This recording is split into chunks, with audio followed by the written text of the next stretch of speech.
viongozi wa mikoa mingine waliokuja kushirikiana nasi hapa, ndugu Hamad Hassan Chande, naibu waziri wa maliasili na utalii,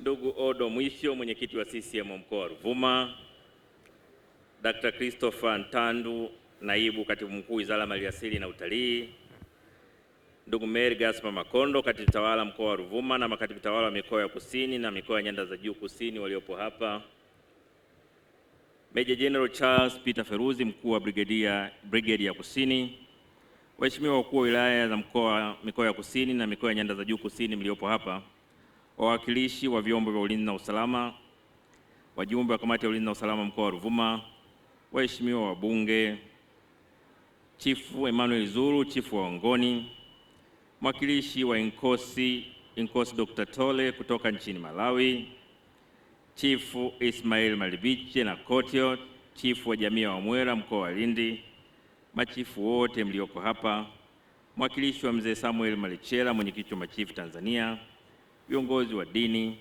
wageni wetu kutoka Afrika Kusini, Malawi, Zambia, Marekani na Canada, wageni waalikwa, wawakilishi wa mabalozi kutoka nchi mbalimbali, mabibi na mabwana. Kazi na utu. Kazi na utu.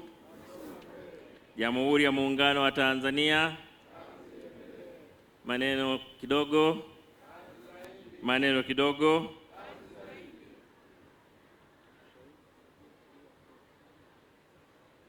Ndugu viongozi na ndugu wananchi, leo tumekutana kufanya kumbukizi la mashujaa wetu wa vita vya Majimaji. Awali ya yote, napenda kuanza hotuba yangu kwa kumshukuru Mwenyezi Mungu kwa kutujalia afya njema na kutuwezesha kushiriki tukio hili adhimu. Pia nawashukuru waandaaji wa tamasha hili kwa kunikaribisha na kunipa heshima ya kuwa mgeni rasmi katika hafla ya kufunga tamasha la 17 la kumbukizi ya mashujaa wa vita vya Majimaji na utalii wa utamaduni. Tamasha ambalo linatoa fursa kubwa na ya kipekee ya kuenzi miaka 120 ya vita vya Majimaji, na hasa kuenzi uzalendo na ushujaa wa wazee wetu waliopambana dhidi ya utawala dhalimu wa wakoloni ili kulinda uhuru wa Mtanzania. Nitumie nafasi hii pia kuwapa salamu za upendo kutoka Rais wetu Daktari Samia Suluhu Hassan, ambaye anatambua uwepo wa shughuli hii muhimu ya leo na amenituma niwape salamu nyingi za upendo na mshikamano. Waheshimiwa viongozi na wageni waalikwa na ndugu wananchi, historia ya taifa letu haikamiliki pasipo kutaja mashujaa wetu, wakiwemo hawa wa vita Majimaji ambao takriban miaka 120 iliyopita kwa kutumia mbinu za asili, hususan dhana ya maji, walihimiza uzalendo wa kuipigania nchi yao na kukataa aina mbalimbali za dhuluma na unyanyasaji katika jamii na kufanikisha kuiacha historia ambayo imedumu hadi leo. Hawa walijitolea uhai wao kupinga uonevu na udhalilishaji wa watawala wa kikoloni, wakitumia silaha za jadi dhidi ya wakoloni waliokuwa na silaha bora na za kisasa. Hata hivyo, pamoja na kushindwa vita na baadhi yao kunyongwa, mashujaa hawa walipanda mbegu ya utaifa, uzalendo, ushupavu, amani na upendo katika jamii yetu. Mbinu na strategia walizotumia mababu zetu hawa ndizo ambazo zimeboreshwa na kuendelezwa na kuwa mbinu za kisasa za kulinda mipaka na rasilimali za taifa letu. Hivyo kumbukizi la mashujaa wa vita ya Majimaji ni muhimu katika kuwezesha kizazi cha sasa na kijacho kuona na kujifunza jinsi ambavyo mababu zetu walivyojitolea maisha yao katika kulinda heshima, utu na rasilimali za taifa letu. Waheshimiwa viongozi, wageni waalikwa na ndugu wananchi, makumbusho haya ya vita ya Majimaji yaliyoanzishwa mwaka 1980 chini ya ofisi ya mkuu wa mkoa wa Ruvuma na Baraza la Makumbusho ya Majimaji, Mila na Desturi, na baadaye kupandishwa hadhi na kuwa makumbusho ya taifa ya vita ya Majimaji mwaka 2009, yamekuwa ni jukwaa linalotupatia fursa adhimu ya kuenzi utamaduni, mila na desturi zetu. Nilibahatika kuwa miongoni mwa walioshiriki hafla ya kuyafanya makumbusho haya kuwa makumbusho ya taifa, lakini pia uzinduzi wa tamasha hili la kumbukizi ya mashujaa wetu mnamo tarehe 27 mwezi wa pili mwaka 2010. Ninafarijika sana kuona kwamba makumbusho haya yameendelezwa na kuwa bora zaidi. hasa katika kuhifadhi historia hii adhimu na kuenzi mashujaa wetu kupitia tamasha la kila mwaka. Aidha, nimefarijika kuona mkoa wa Ruvuma umeendeleza ubunifu ambapo sasa umeanzisha makumbusho ya hayati Rashidi Mfaume Kawawa, kiongozi aliyetoa mchango mkubwa kwa taifa letu. Hongereni sana kwa hatua hii inayoendeleza urithi wetu. Kama mnavyofahamu, maboresho makubwa yaliyofanywa na Wizara ya Maliasili na Utalii katika sheria ya Marekani sura ya 333 na sheria ya makusanyo ya taifa sura 281 yametoa fursa kwa jamii kuanzisha makumbusho. Hivyo, natoa wito kwa jamii zetu kushirikiana na Shirika la Makumbusho ya Taifa kuanzisha makumbusho katika maeneo yao ili kuhifadhi historia nzuri ya nchi yetu, lakini pia kutumia fursa mbalimbali zinazopatikana kwenye malikali zetu kuinua uchumi wao kupitia utalii wa utamaduni. Nitumie fursa hii pia kutoa wito kwa taasisi binafsi na jamii kwa ujumla kushirikiana na Wizara ya Maliasili na Utalii katika kuwekeza na kutumia kumbukumbu hizi kama chanzo cha ajira na majukwaa ya kutangaza bidhaa na vivutio katika uwekezaji na utalii. Waheshimiwa viongozi, wageni waalikwa na ndugu wananchi, katika utambulisho tumesikia uwepo wa wageni kutoka nchi jirani za Malawi, Zambia, Msumbiji na Afrika Kusini. Ushiriki wa wageni hawa kutoka nje ya nchi yetu unatoa fursa nzuri ya kuimarisha urafiki na ujirani mwema, jambo ambalo ni muhimu katika kudumisha amani katika taifa letu, nchi jirani na bara la Afrika kwa ujumla. Wito wangu ni kuhakikisha kuwa tamasha hili linaendelea kutumika kuhifadhi historia ya Majimaji na kuwa nyenzo muhimu ya kuimarisha umoja na mshikamano miongoni mwa jamii za mikoa ya kusini, nchi jirani na bara la Afrika kwa ujumla. Waheshimiwa viongozi, wageni waalikwa na ndugu wananchi, nimefahamishwa kuwa mwaka huu tamasha hili lenye kauli mbiu isemayo utamaduni wetu ndio nguzo yetu kwa maendeleo ya utalii na uchumi, kwa mara ya kwanza limeanza kufanyika katika ngazi ya wilaya zote za mkoa wa Ruvuma. Ni jambo zuri.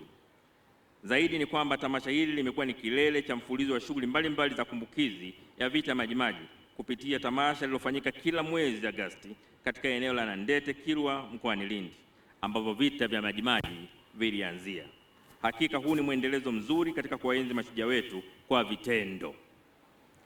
Natoa pongezi nyingi sana kwa viongozi wa mkoa wa Ruvuma na Lindi, Wizara ya Maliasili na Utalii, mabaraza ya mila na desturi pamoja na jamii kwa ujumla kwa jitihada kubwa zilizolenga kufanikisha tamasha hili kuwa la kitaifa,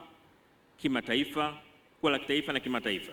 Ni dhahiri kuwa jitihada hizi zitasaidia kupanda mbegu ya uzalendo kwa vizazi vyetu kwa kuiga kilichofanywa na babu zetu katika kuhakikisha rasilimali za nchi yetu zinalindwa na kutumika kwa maslahi ya taifa letu.